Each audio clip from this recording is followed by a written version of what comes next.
Onward she passed, seeking the soul's mystic game. At first she stepped into a night of God. The light was quenched that helps the laboring world, the power that struggles and stumbles in our life. This inefficient mind gave up its thoughts, the striving heart, its unavailing hopes. All knowledge failed, and the ideas forms, and wisdom screamed in awe her lowly head, feeling a truth too great for thought or speech, formless, ineffable, forever the same. An innocent and holy ignorance, adored like one who worships formless God. The unseen light she could not claim nor own. In a simple purity of emptiness, her mind knelt down before the unknowable. All was abolished, save her naked self, and the prostrate yearning of her surrendered heart. There was no strength in her, no pride of force. The lofty burning of desire had sunk, ashamed, a vanity of separate self, the hope of spiritual greatness fled. Salvation she asked not, nor a heavenly crown. Humanity seemed now too proud a state. Her self was nothing, God alone was all. Yet God she knew not, but only knew He was. A sacred darkness brooded now within. The world was a deep darkness, great and nude. This void held more than all the teeming worlds. This blank felt more than all that time has borne.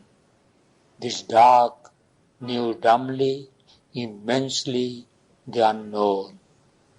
But all was formless, voiceless, infinite.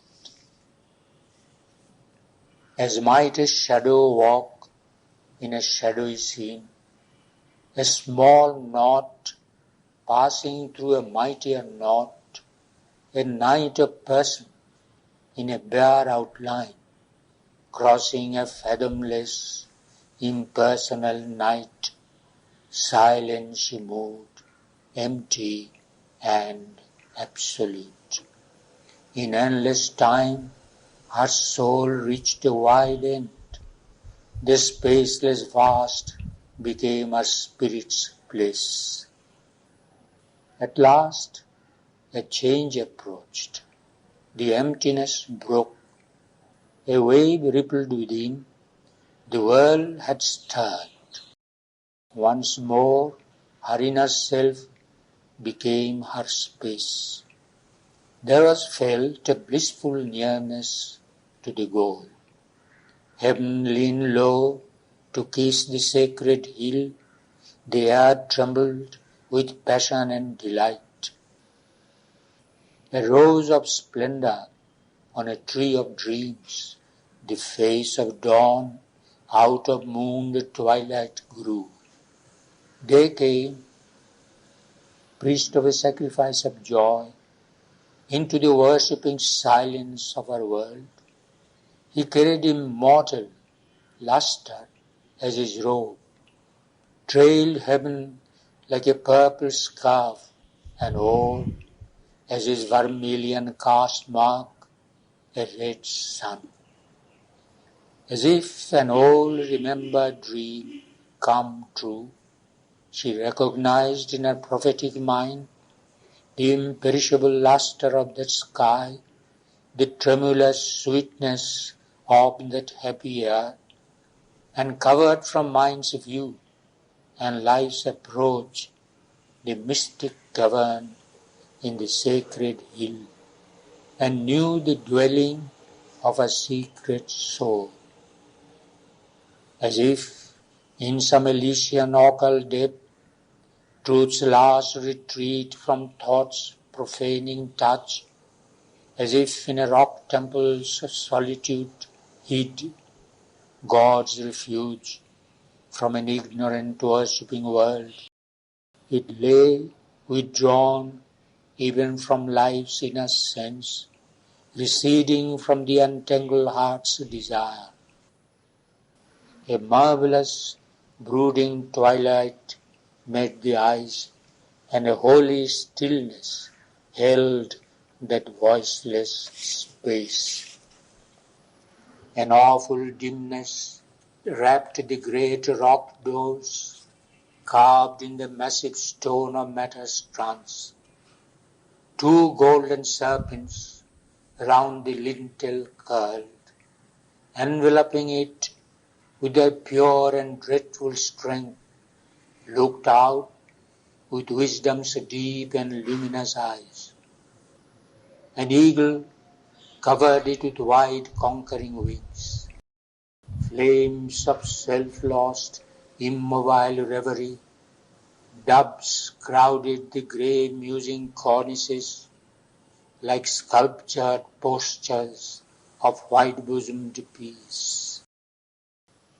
Across the threshold sleep she entered in, and found herself amid great figures of gods, conscious in stone and living without breath, watching with fixed regard the soul of man, executive figures of the cosmic self, world symbols of immutable potency.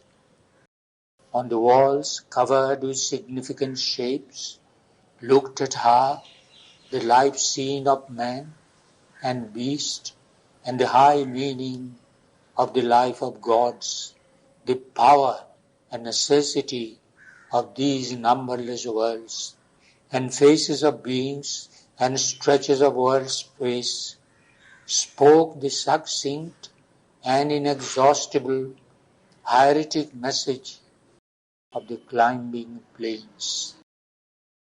In their immensitude, signing infinity, they were the extension of the self of God, and housed, impassively receiving all his figures and his small and mighty acts, and his passion and his birth and life and death, and his return to immortality.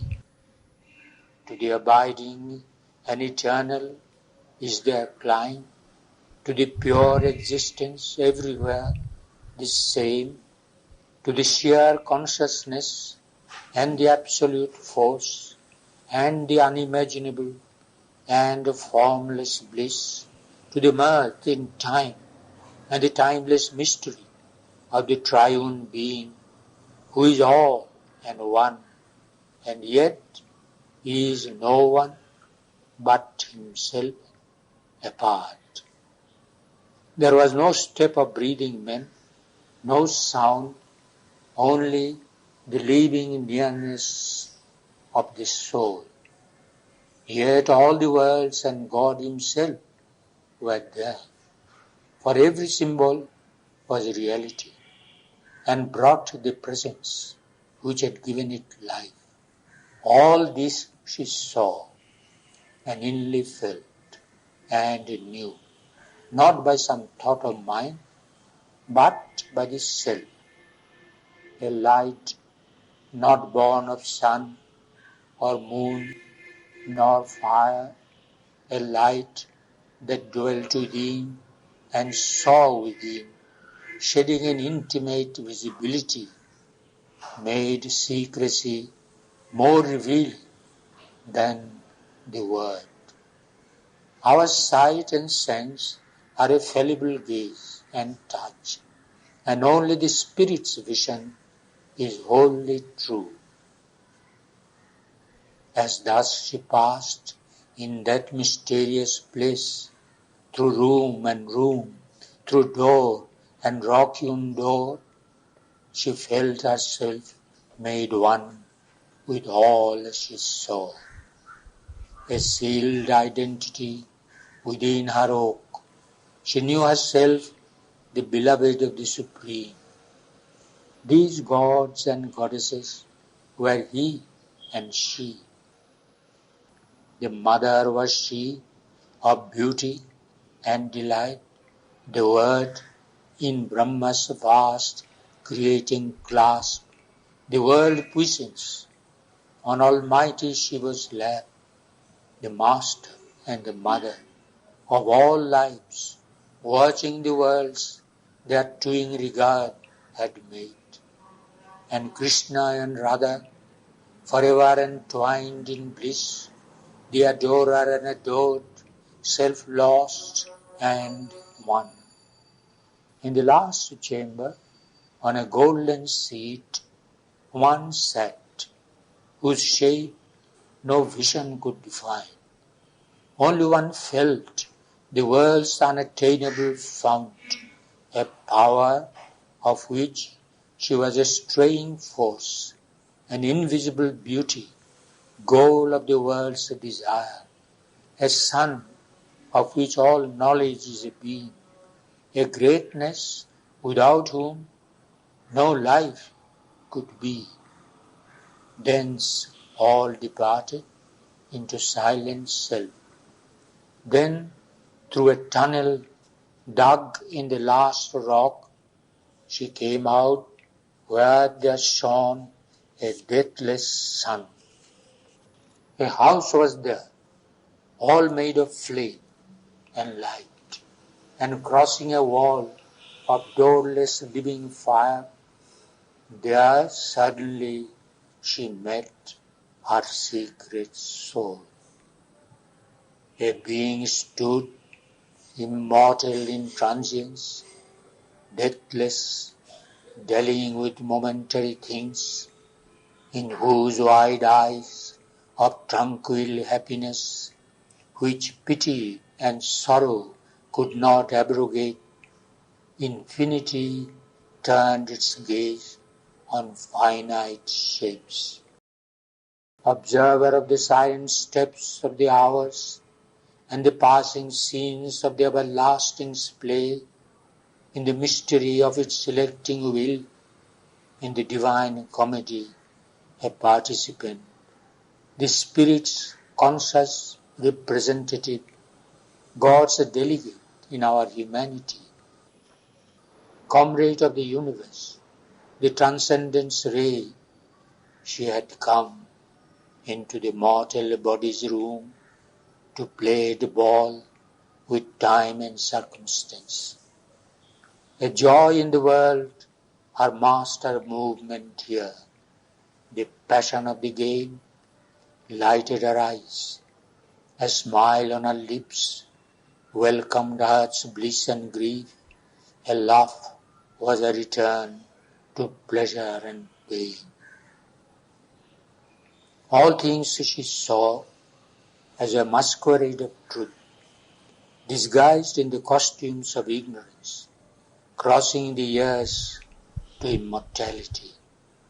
All she could front with the strong spirit's peace.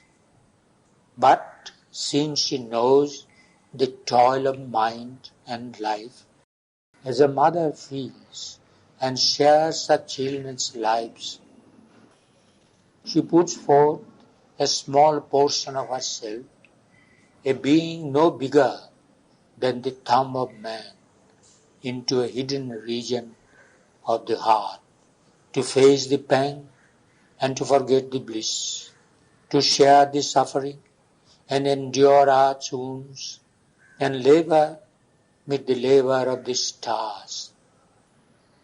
This in us loves and weeps, suffers the stroke, exults in victory, struggles for the crown. Identified with the mind and body and life, it takes on itself their anguish and defeat, bleeds with fate's whips, and hangs upon the cross. Yet is the unwounded and immortal self, supporting the actor on the human scene. Through this, she sends us her glory and her powers, pushes to wisdom's heights through misery's gulfs. She gives us strength to do our daily task and sympathy that partakes of others' grief, and the little strength we have to help our race. We who must feel the role of the universe acting itself out in a slight human shape, and on our shoulders carry the struggling world. This is in us the Godhead, small and marred. In this human portion of divinity, she seeks the greatness of the soul in time, to uplift from light to light, from power to power, till on a heavenly peak it stands a king. In body weak, in its heart an invincible might, it climbs stumbling, held up by an unseen hand, a toiling spirit in a mortal shape. Here, in this chamber of flame and light, they met. They looked upon each other, knew themselves, the secret deity and its human part, the calm immortal and the struggling soul. Then, with a magic transformation speed, they rushed into each other and grew one. Once more she was human upon earthly soil. In the muttering night, amid the rain-swept woods and the rude cottage where she sat in trance, that subtle world withdrew deeply within, behind the sun veil of the inner sight. But now the half-opened lotus bud of her heart had bloomed and stood disclosed to the earthly ray. In an image shone, revealed her secret soul. There was no wall covering the soul and mind, no mystic fence guarding from the claims of life. In its deep lotus home, her being sat, as if on concentration's marble seat, calling the mighty mother of the worlds to make this earthly tenement her house. As in a flash from a supernal light, a living image of the original power, a face, a form came down into her heart and made of it its temple and pure abode. But when its feet had touched the quivering bloom, a mighty movement rocked the inner space, as if a world was shaken and found its soul. Out of the inconscience, soulless, mindless night, a flaming serpent rose, released from sleep. It rose, billowing its coils, and stood erect, and climbing mightily, stormily on its way, it touched her centers with its flaming mouth, as if a fiery kiss had broken their sleep. They bloomed and laughed, surcharged with light and bliss. Then, at the crown, it joined the eternal space. In the flower of the head, in the flower of matter's base, in each divine stronghold and nature knot, it held together the mystic stream, which joins the viewless summits with the unseen depths, the string of forts that make the frail defense, safeguarding us against the enormous world, our lines of self-expression in its vast. An image set of the original power, wearing the mighty mother's form and face, armed, bearer of the weapon and the sign, whose occult might no magic can imitate, manifold, yet one, she said, a guardian force.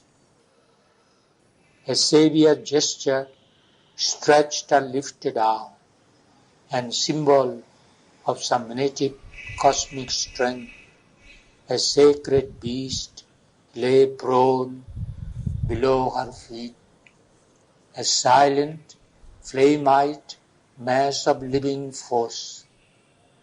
All underwent a high celestial change.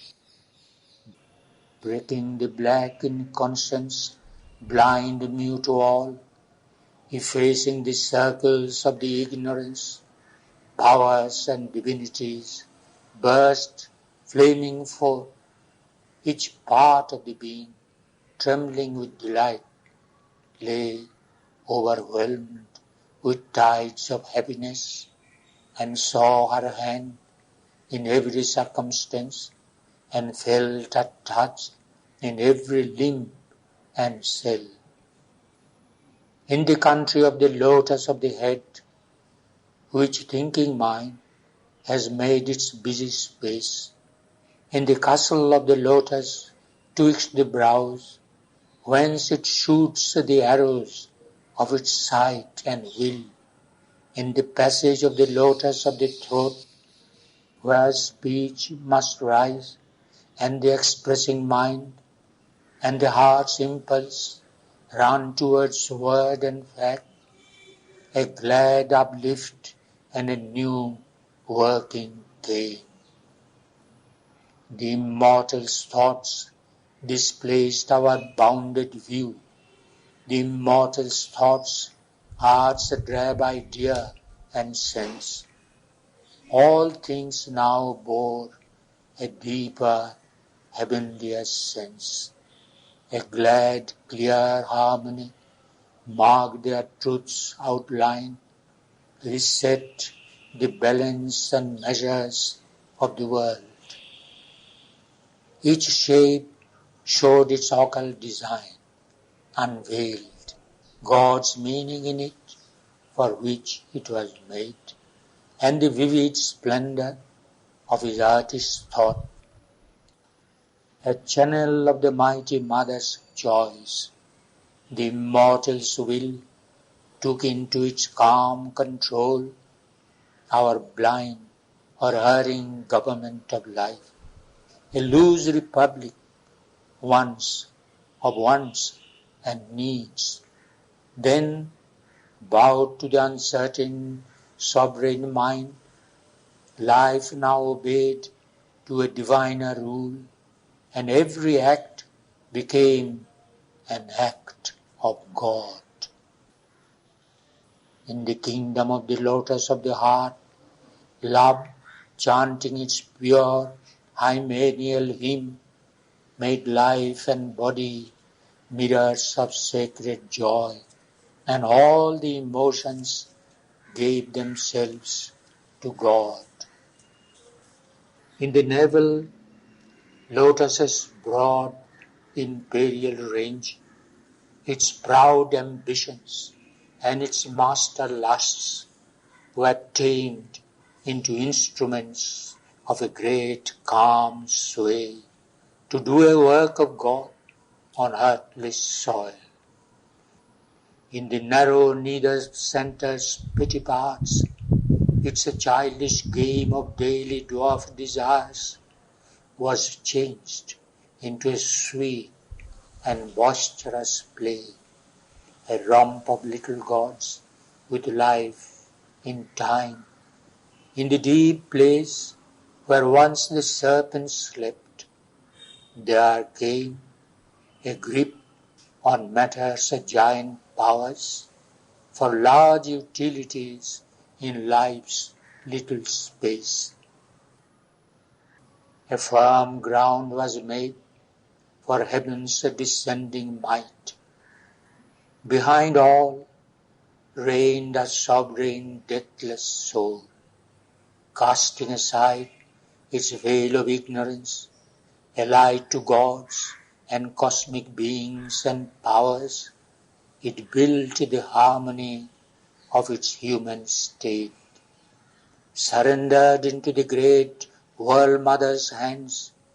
Only she obeyed her soul's supreme behest in the enigma of the inconscious world. A secret soul behind, supporting all, is master and witness of our ignorant life, amidst the person's look and nature's role. But once the hidden doors are flung apart, then the veiled king steps out in nature's front. A light comes down into the ignorance, its heavy, painful knot loosens its grip.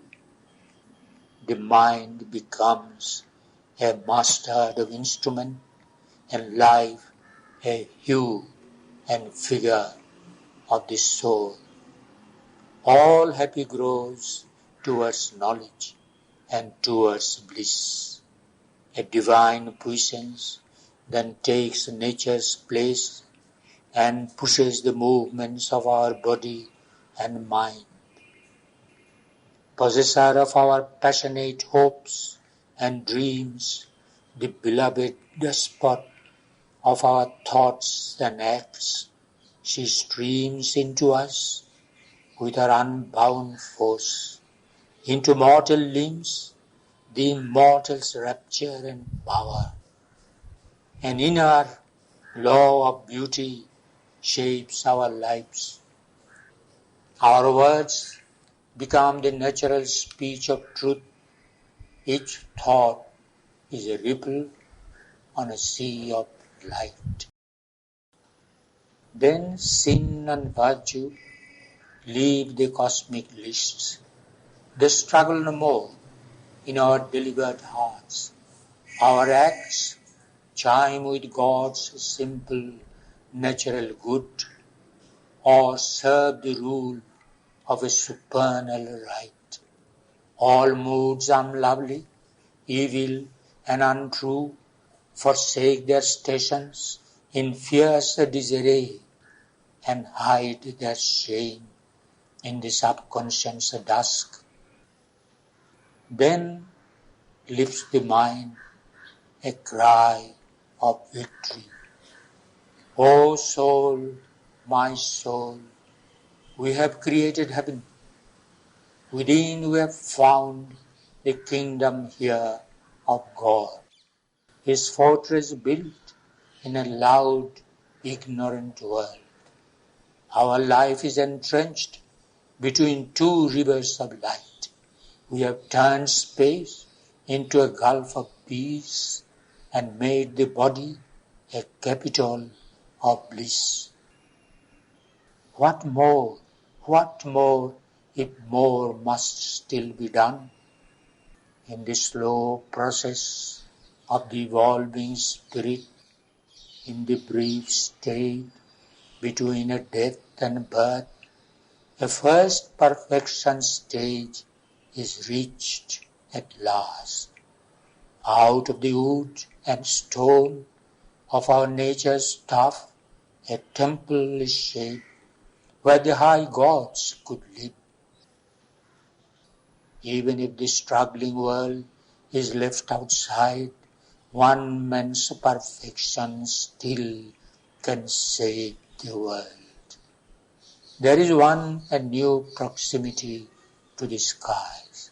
a first betrothal of the earth to heaven, a deep concordat between truth and life, a camp of God is pitched in human time.